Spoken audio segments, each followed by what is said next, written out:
સભ્યએ બેફામ વાણી વિલાસ કર્યો। સ્નેહ મિલન કાર્યક્રમમાં શૈલેષ મહેતાએ વાણી વિલાસ કર્યો। વિકાસની ગ્રાન્ટને લઈને શૈલેષ મહેતાએ નિવેદન આપ્યું। ભાજપમાં હોય તેમને જ વિકાસની ગ્રાન્ટ મળે, ભાજપના નહોતા ત્યારે ગ્રાન્ટ મળતી નહોતી, ભાજપમાં જોડાયા પછી ગ્રાન્ટ મળે છે તેવું શૈલેષ મહેતાએ કહ્યું। મીડિયા હાજર નથી તો બોલવાની મજા આવે છે તેવું પણ તેમણે કહ્યું।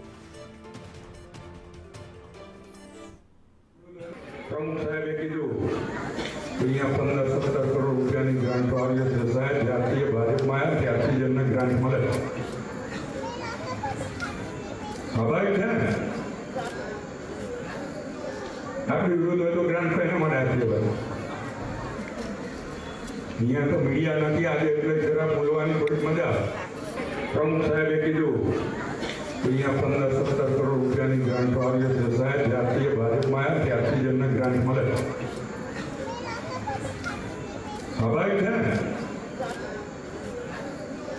આપણી વિરોધ હોય તો ગ્રાન્ટ કઈને મળે આપીએ ભાઈ,